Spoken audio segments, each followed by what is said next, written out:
3.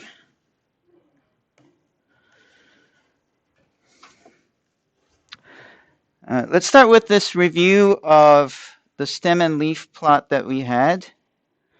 So let's say we're given this data. You have 7 as the stem, and leaves are 3, 5, 6, 9. 8 as the next stem, and the leaves are 1, 1, 1, 2, 2, 4, 8, 8. And the next stem is 9, and then the leaves are 4, 5, 9, 9, 9. Okay. From this data, my question is find the mean value, find the median, and find the mode. Okay, so think about what you would do to find the mean value. Now, some of you are already using your calculator to do the calculation. That's great. So you just have to start translating the data into regular numbers. So if you have 7 bar 3, that's 7.3. Next is 7 bar 5, so that's 7.5. And then 7 bar 6, that's 7.6. And then 7 bar 9, that's 7.9. And then you keep going. And now if you count how many data points you have, don't count the stem. It's the leaves that are actual that correspond to each data, right? So I have 4 here. There's 8 here, and then 5 here. 4 plus 8 is 12. 12 plus 5 is 17. So that's why I'm dividing by 17. And if you do that, you get the value of 8.047. So that's going to be your mean value. All right, let me also give you time to think about the median and mode from the stem and leaf. Yeah. I think this will be a nice quiz problem, you could say. Yeah. If you're given the stem and leaf data, can you find the median and the mode?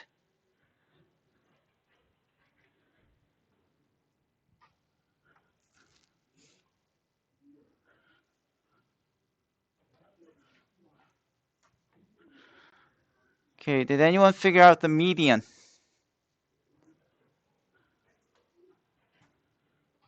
Yeah? Is it 8.2? That's great. Yeah, it is 8.2. Very good. Okay, how about mode? Mode is something that's repeating, right? Okay. I was gonna say, didn't it either be 8.1 or 9.9?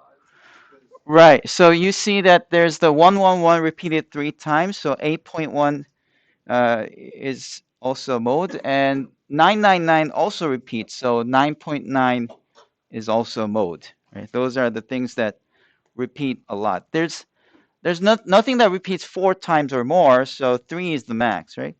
So in that case, you have 2 modes. Okay. You can have 2 modes. You can have many modes. Okay. So the modes will be 8.1 and 999. Let me just write that down so we don't forget. So what was that? Median. Well, to go back to the median, let's try to calculate the median here. See there, if you count how many we have, that's 17, right? So it's an odd number. That means if you place the numbers from the smallest to largest, there's one middle number, right? When you have even number of data, then that's a problem because now you have to take the middle 2 and then take the average. But here you have odd number of data, so you just need to know what's the middle number. Now 17 divided by 2 is 8.5, right? So it's like 17 is like 8 numbers on one side, and then 1 number on the middle, and then 8 on the other side. Does that make sense? 8 plus 1 plus 8, right? So you count 8 numbers. So this 1112, that's the 8th number, right? That much is the numbers that appear on the left of the median. 2 itself will be the median.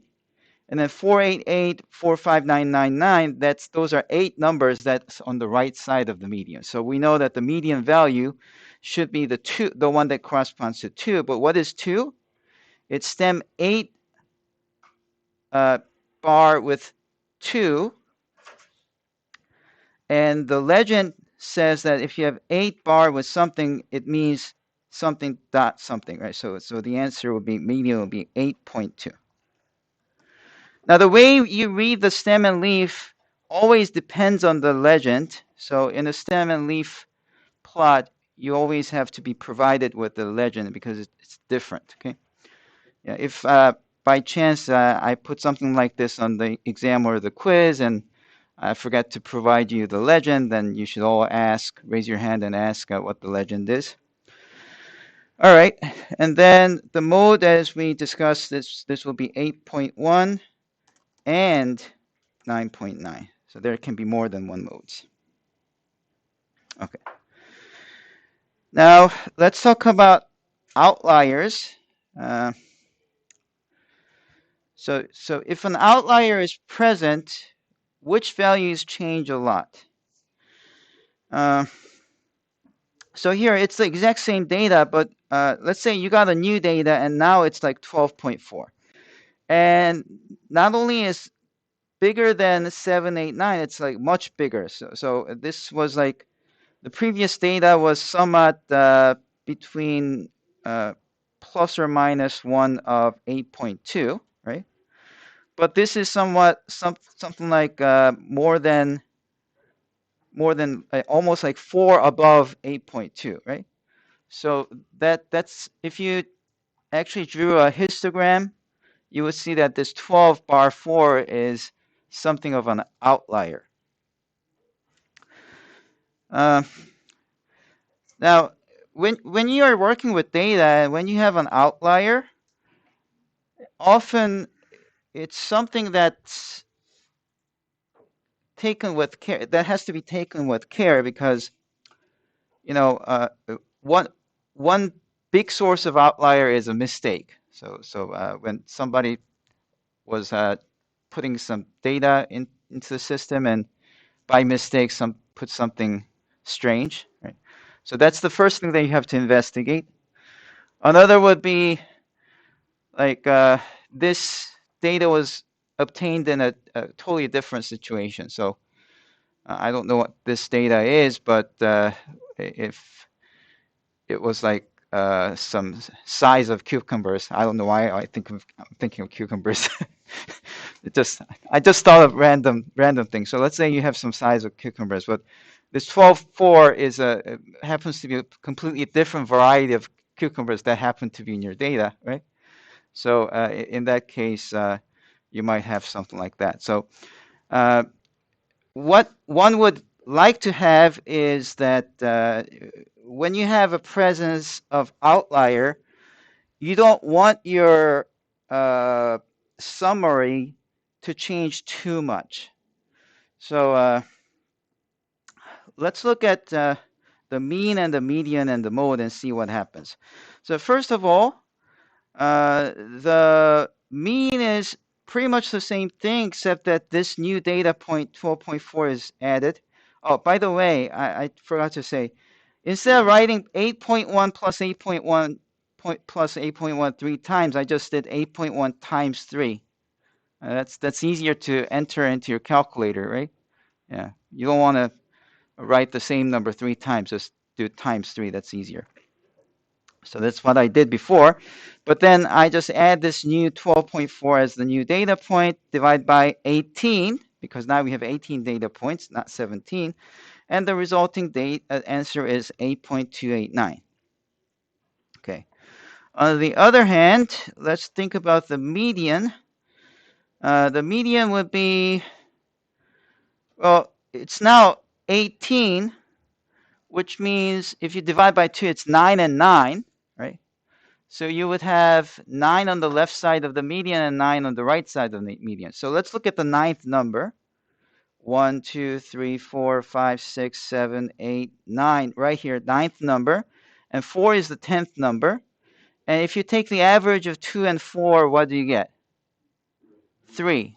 So when you have even number of data points, you have to take the average of the two numbers in the middle. which gives you 3. And because the legend says it's 8 bar 3, which means 8.3, the median will be 8.3. Now, another question is, did the mode change with this presence of outlier? It didn't change. It's still 8.1 and 9.9. So mode didn't change at all. Median changed a little bit. It went from 8.2 to 8.3.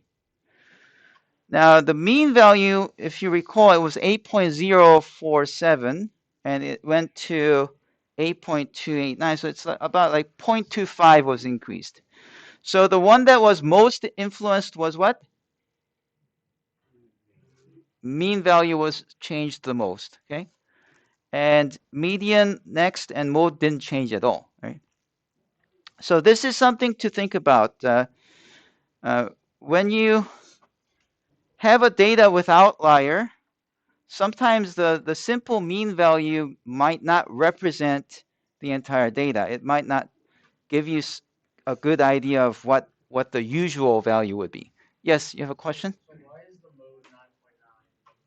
Oh, okay. Oh, the question was, why is the mode 9.9? Well, there's 999, right? Okay. Okay. So here are some things to know about mean, median, and mode. Okay. First, mean can only be calculated with quantitative data. Of course, you can only add numbers. You can't add like A plus B plus. If your grades are A, B, C, D, E, you have to convert it to numbers before you take the grade point average, right? So you can only calculate mean value using quantitative data. On the other hand, median can be calculated for ordinal data. So if I took everyone's English 101 grades, yeah, all of you already passed English 101, right? And I listed from A through, well, you passed, so there should be no F. So let's say A through D, and then I can order it from the smallest to the highest to the smallest, and then we can point to the middle one, and that value in the middle would be the median. So median can be calculated for ordinal data. Now, what's not so clear is when you have even number of ordinal data and the middle two numbers are different. Now, the middle two values are different. So let's say, again, it's grades, but the middle two one was C and the other was C plus. Then the immediate question is, how do you take the average of the two? Because if you have even number of data, you're supposed to take the average. So in that case, some people say, oh, in that case, you can't do it. Or some people say, well, you can kind of like find a numeric representation of the data and then report the midpoint value. So that's some things that people can do. But what I want you to know is that median can be calculated for many ordinal data. On the other hand, mode can be calculated for any kind of data, even if it's like hair color, right? Blonde, black, and the hair color is nothing quantitative, right? It's a qualitative nominal data, right? But you can list them and see which one appears the most, and that would be the mode, right? So mode can be figured out for any kind of data. In addition, one can have many modes, just one mode or no modes. So we already have seen that in the previous data we had two modes, but sometimes there can be zero modes. If your data has no repeating values, then you can't say any of the data is a mode. So in some rare cases, you might not have any modes to report to. But for mean and median, you only get one value. And then the last observation we made, mean can be affected a lot by outliers, whereas median and modes are more stable in the presence of outliers. Now, we also learned about skewed data, right? If the data is skewed like this, rather than like the symmetric bell curve, if it's skewed to one side, then you can see in this case the mean value is less than the median, and if it's the other way, the median is less than the mean. Now, I want you to tell me which one is skewed left and which one is skewed right. Yes? Yes, the first one is skewed left, and the second one is skewed right. And as I said, just look at the foot. Right? See, the foot is extended on to the left side, right? Over here, the foot is extended to the right side. So this one is called skewed left, and this one is skewed right. Okay. It is somewhat confusing. Uh, Before I was taught this, I thought that this would be skewed right, but for some reason. Okay, but look at the foot. If it's extended to the left, it's skewed left. Okay. So here you have skewed left and skewed right, and when that happens, you see that the mean value would be less than the median for the skewed left case, and if it's skewed right, the mean value would be bigger than the median.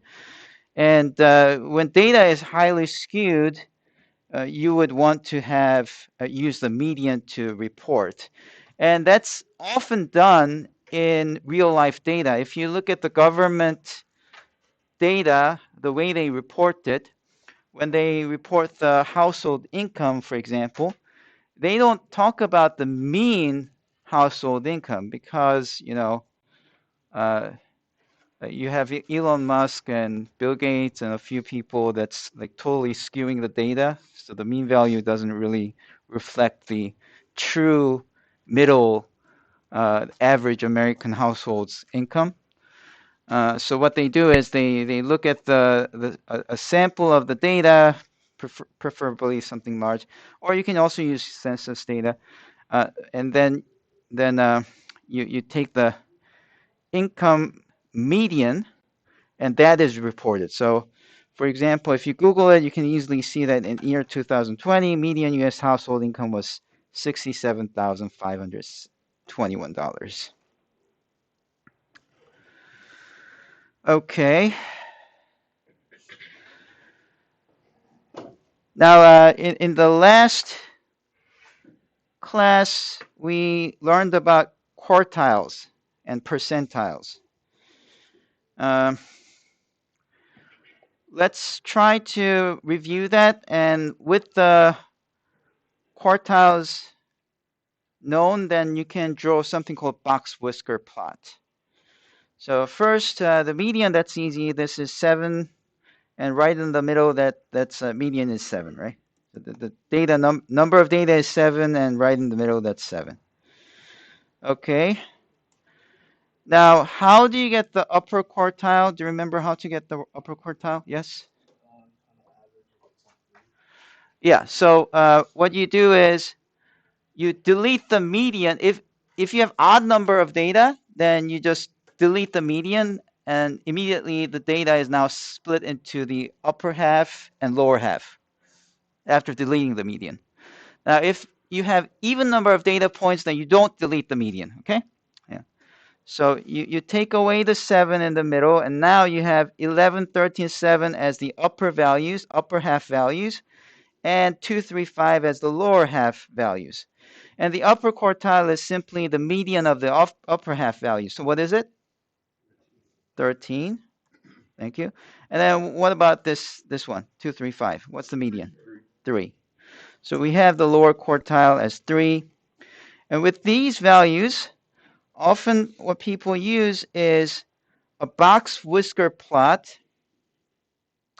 Now, I just used somebody else's graphics, so the numbers are written evenly, but I should really have taken some time to make it not evenly spaced, because 2, 3, it's very tight knit, and 13, 17, that's pretty long. So if you actually drew this, this right part will be much longer than the left part. So my apologies.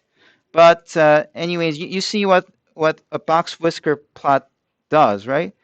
It can give you a very easy impression of the entire data by first marking where the median is by putting this bar in the middle, right? And there's the box, which is from lower quartile and to the upper quartile, right?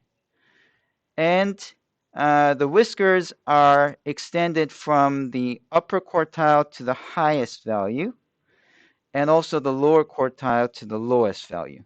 And that's called the box whisker plot. And I forgot to mention this, but the range between the lower quartile to upper quartile is called the interquartile range.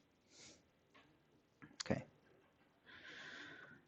Yeah, so I may do some more examples of this, but that's all I want to show you for the box whisker plot. So let me just go straight to the next one. Yes. What are some applications that would use like a box whisker plot over like some other plots? Okay, so the question was, what is the application for the box whisker plot over some other plots? That was that. Why do you need this box whisker plot? What advantage does it have? And there was this computer system crash, so I couldn't draw anymore, and because I'm afraid drawing something would lead to another crash. Let me just use this picture I just copied off of some tutorial for Excel. So in Excel, you can draw box whisker plot like this, where you can see that the box whisker is done vertically rather than horizontally as before. And I didn't talk about outliers, but sometimes you might have some outliers, and if you have outliers, they give you as dots like that.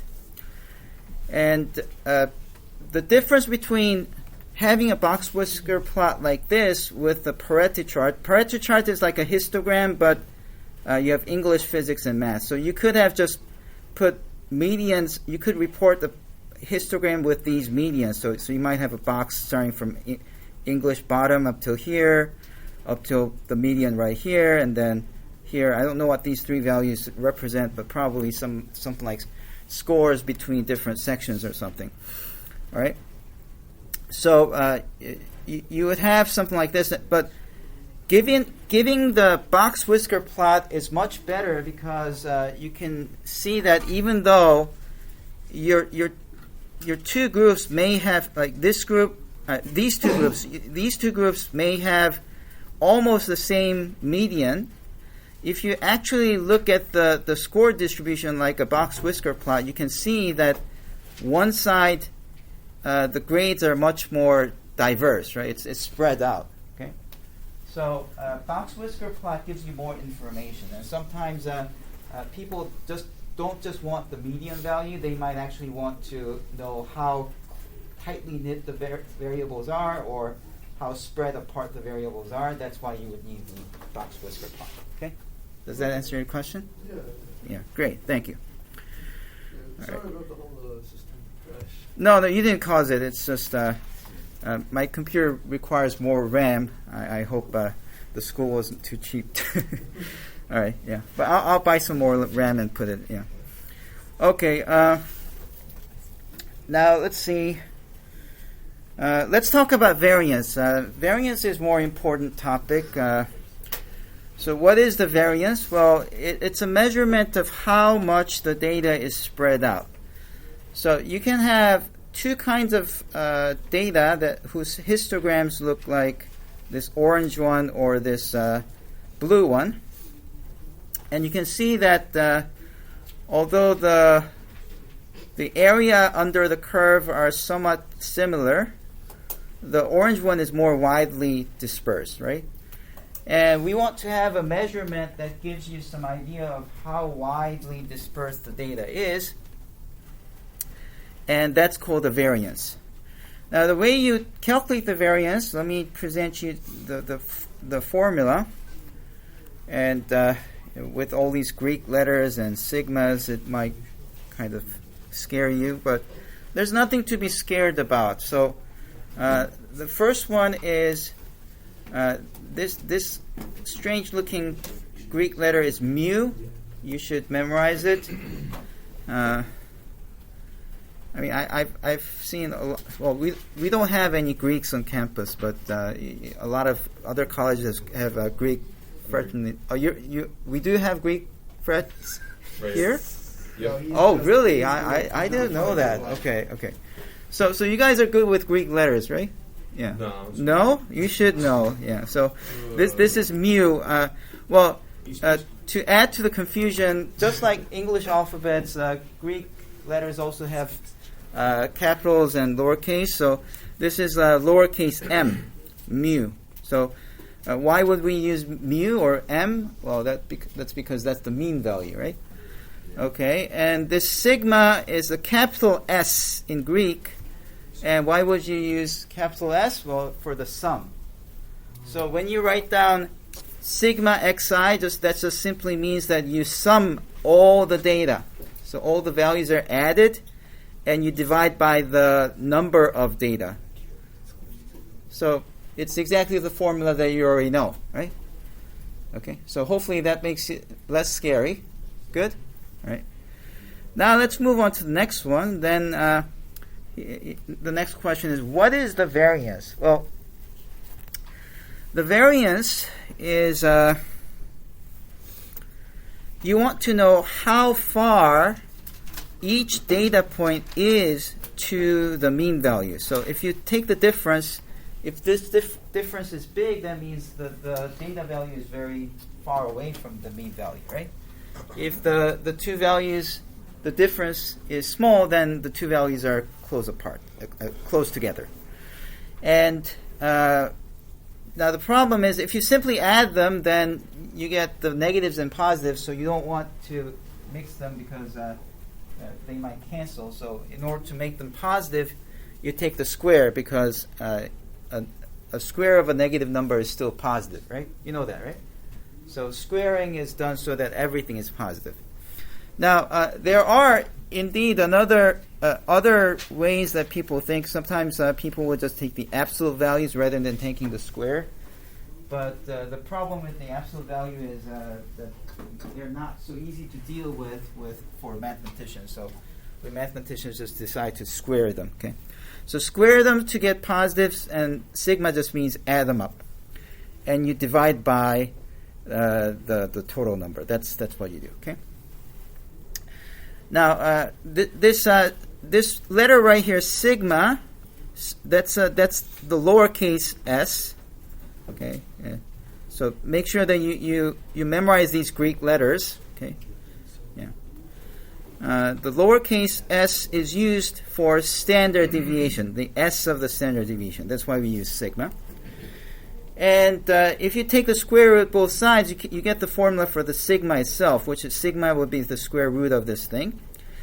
And that's called the standard deviation. And the reason we use standard deviation is because if you square something, you end up with a unit that's squared. So for example, if your data is given as inches, then the variance will have the unit of square inches, which would have a different unit. So it would become different if you change the units. So that's not good. So we try to have the same units by taking the square root. So standard deviation is often preferred for reporting rather than the variation, and it is computed by taking the square root of this quantity on the right side. All right. Okay, so to have a better understanding of these formulas, let's try to do an explicit example. It's the same data set where we use the box-whisker plot for. So you have 2, 3, 5, 7, 11, 13, and 17. Let's find the average and the variance and the standard deviation. I forgot to have my spider open. Yeah, Spider is a version of Python. Have you guys heard of Python? Yeah. No. It's a programming language. If you put on your resume when you look for a job that in the skill set I can program in Python, your chance of getting hired will double. Right? So it's some programming language.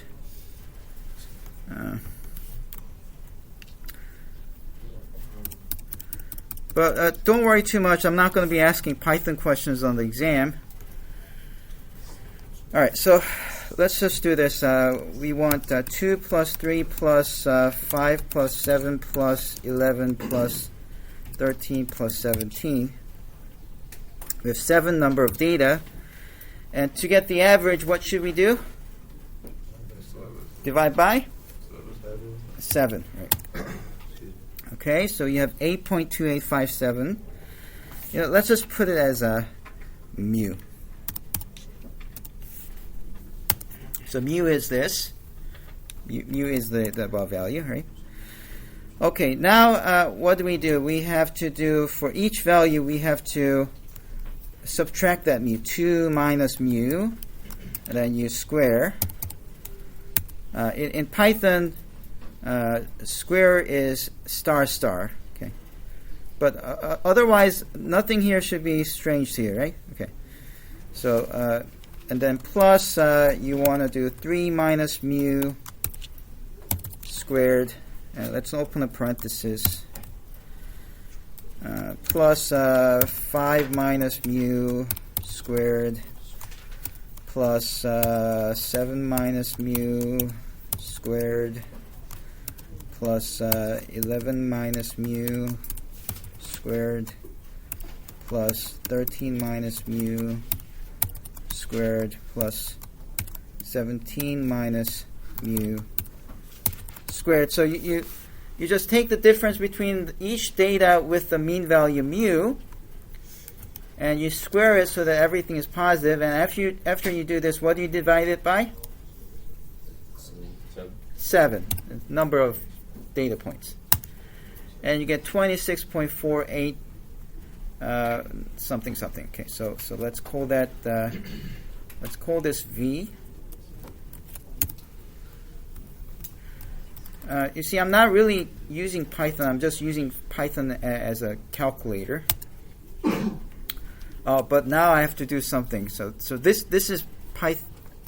Now I'm going to write some Python because this naturally doesn't have a square root, so I have to import the square root. So let's import numpy as np, and then we have to do np dot square root of v, and it gives you 5.14. Okay, so let's report these numbers. 8.2. Let's just do like hundreds digits. So 8.29. Let's put that. So we got 8.29. And then the next one is 26.49. 26.49, and then taking the square root gives you 5.15.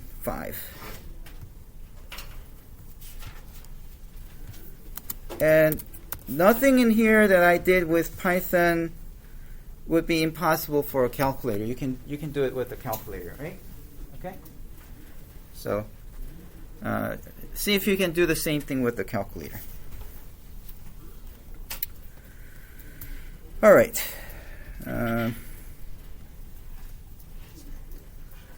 Now, with this same data, I want to show you how to do the same thing with TI-84. Okay. So with your TI-84, try to go to Stat, Edit, and you type in your data on the L1 list.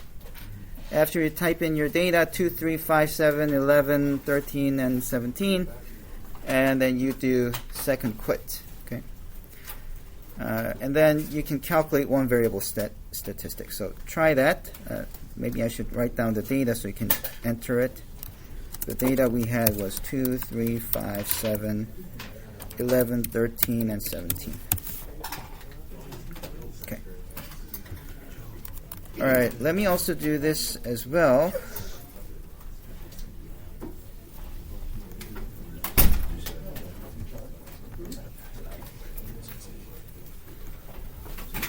Okay. So what you do is you go to Stat, and then Edit. And I did a little bit, so you have 2, 3, 5, 7, and then I need to put 11, enter, 13, enter, and then 17, enter. Okay, so you get these values. All right, so you get that, and then you do second quit. Yeah. I really want you to try it. If you didn't bring your calculator, please watch what the person sitting next to you doing it. Okay, now you click Stat, and you go to Calc, and then you enter one variable stats, and then you enter, and enter. Then it gives you everything. Well, almost everything. So you see that 8.2857 or 8.29. That was what we got. Is that right? Yeah, 8.29. Right. And then what else did we get? We got the 5.1468, which is 5.15. So it's the same as that one. And unfortunately, this wouldn't give you the variance. It doesn't have the variance. It does give you the median and the lower quartile and upper quartile and all that, so that's nice too.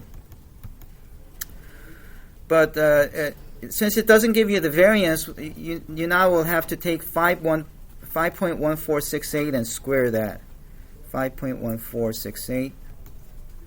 So second quit, 5.1468. Let's square it and then enter. And you get this 26.49, which is exactly what we got. Okay, so you see that with rather than just a scientific calculator, if you have a TI-84, it makes things a lot easier. All right. Yes. Professor, can you like go back this way to just see what the symbol was for like what you squared and stuff like that? Right. So to go back,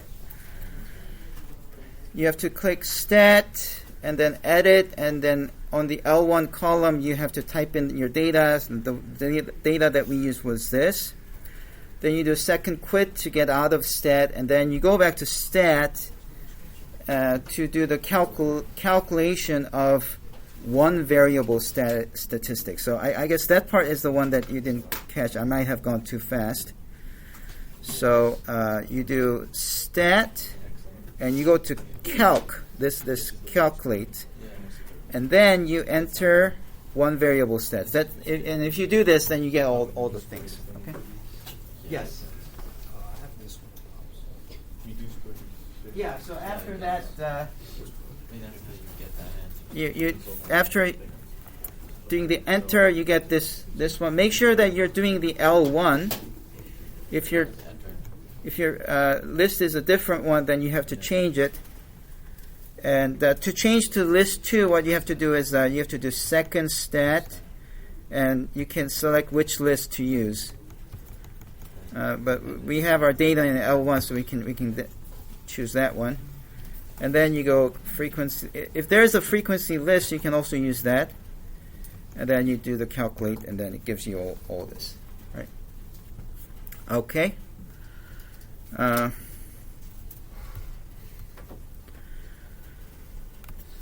All right. Because of some technical issues and all that, it's taking longer than what I thought. Now, when you did the calculation, you may have noticed that there's the SX and sigma x. And I was referring to the sigma x as the standard deviation, but the SX seemed to be very close to the sigma x. So you might be wondering, what's the difference, right? And it has to do with the sample. So in the very first lecture, I said that the main business of statistics is to save money. Right? How do you save money? You work with samples rather than getting a census of everybody. Because trying to get a census of everybody, that will need a lot of time and resources. So what you do is, if you are trying to find U.S. median house income, the way you do it is you don't get everybody's household income. You select like 1,000 random household and try to look at their tax records or something, right? So you use samples. Now, when you do that, there's this problem of having two quantities, and they are not always the same. So you have the true median, true mean value, true mode, true variance of the entire population that you would like to know. But you have something of an approximation at your hand because you have the sample. So you get the sample median, sample mean value, sample variance, and all these things. It's going to be some good guess. It will give you some good idea of what the true value is, but it will come with some error. And that's called a sampling error, right? I explained this in the very first lecture, right? And it turns out that at least for the mean value, the more you do this repeatedly, you end up with something that's very close to the mean value of the population.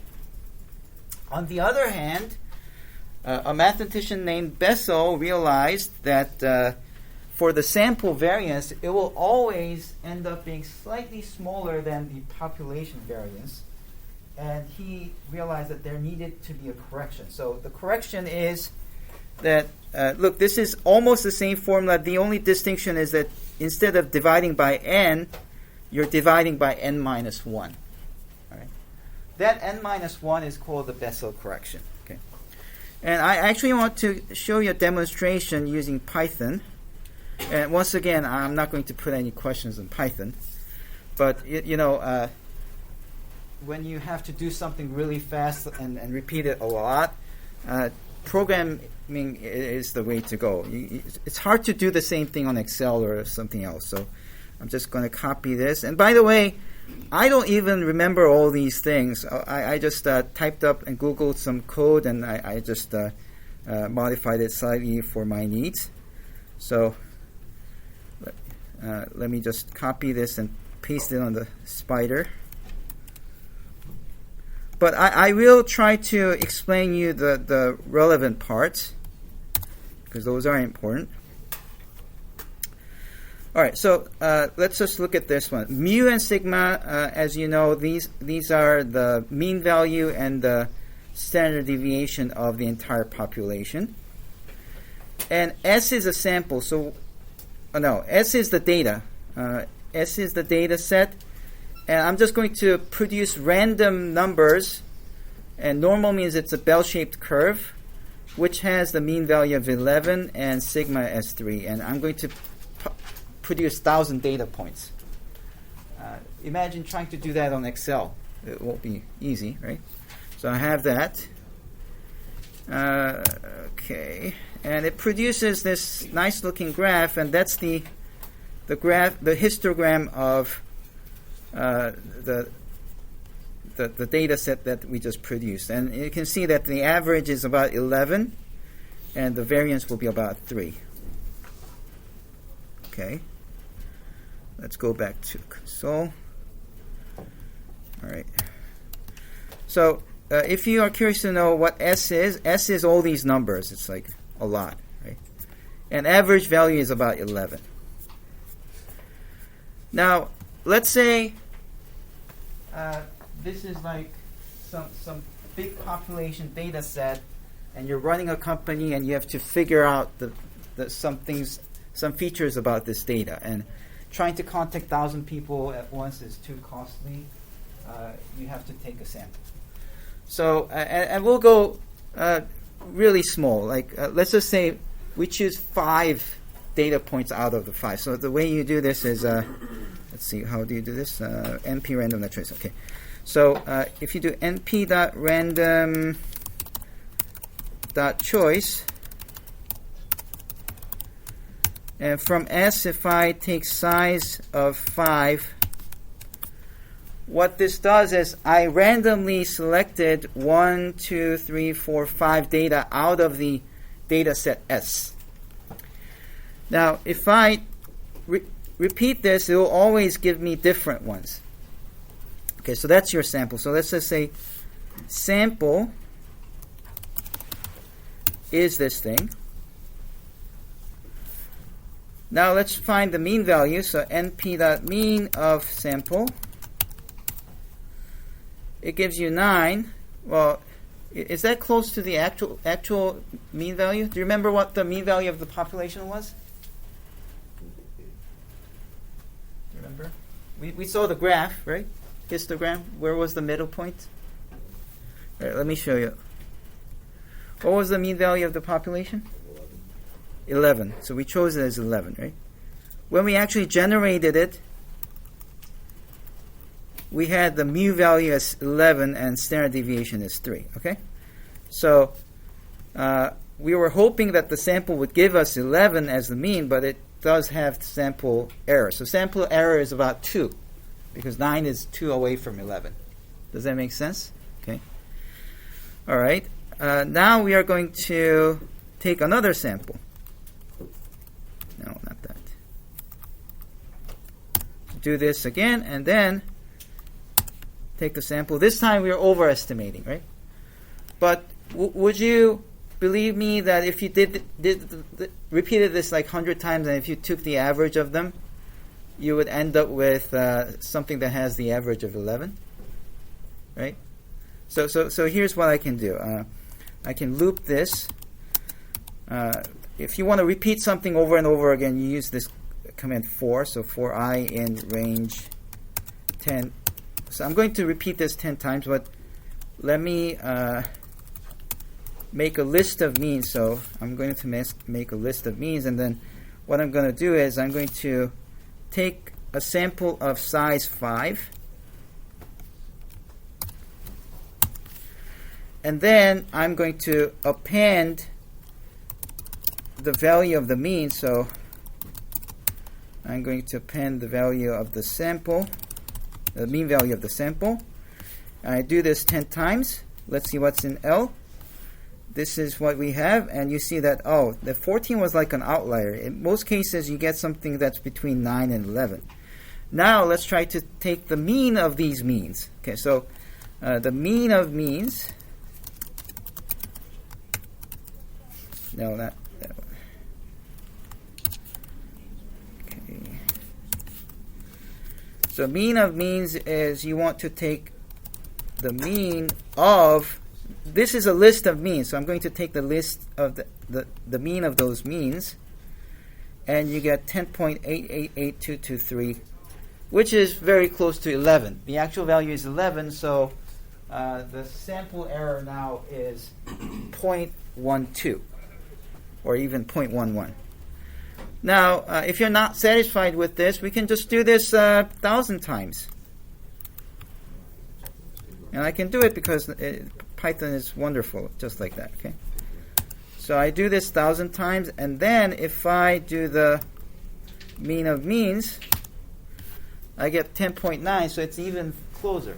You get closer to 11. And then we can do this 10,000 times, a million times, and you get something that's closer and closer. Okay? Now, on the other hand, let's try to do the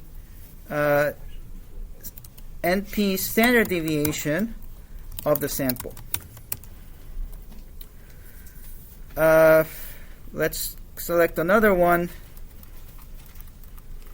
So let's select another sample and take the standard deviation.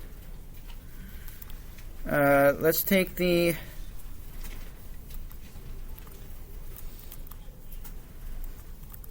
another sample and take the standard deviation.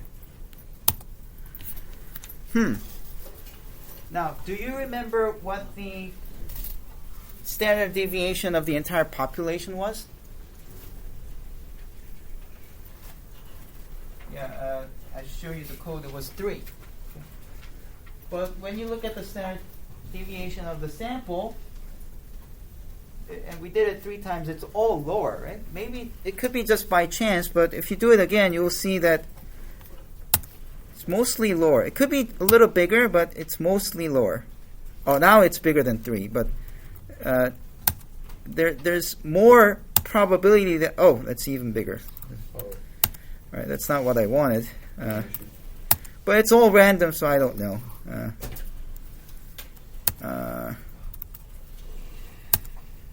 Okay, so you get mostly lower, and that's why you need the Bessel's correction. So bear with me. If the standard deviation of the population is 3, what is the variance of the population? Huh? 9. 3 squared is 9. Very good. Now, if you square these numbers, you'll see that mostly it's going to be less. So what you do is define the Bessel corrected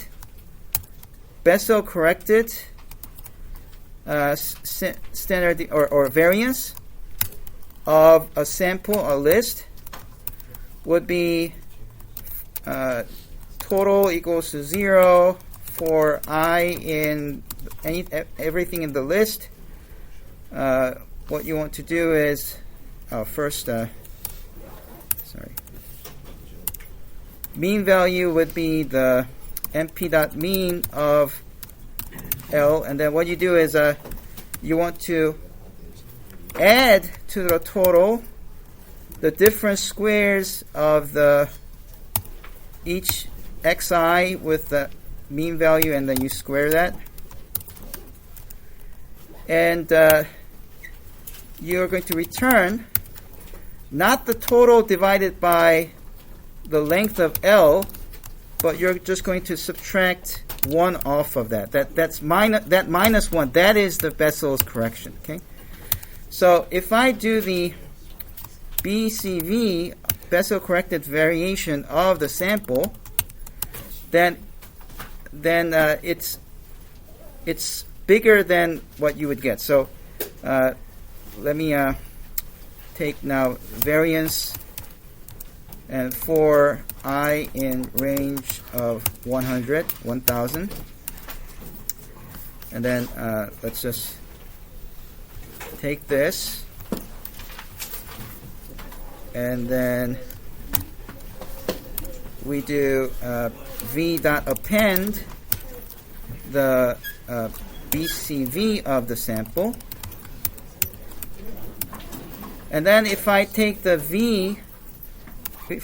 average of the V, what I get is that's something close to 2. What I'm trying to say is that if you just simply do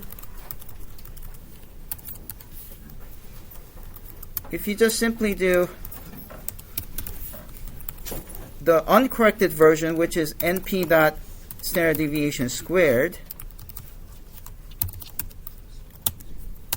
the mean value would be much smaller. So you need this Bessel correction. Okay, so hopefully that would give you some idea of why we need to divide by n minus 1, not by n. There's some other explanations. You can look it up, but that's mostly why you need the Bessel correction. Okay, so we'll have to stop here. Thank you.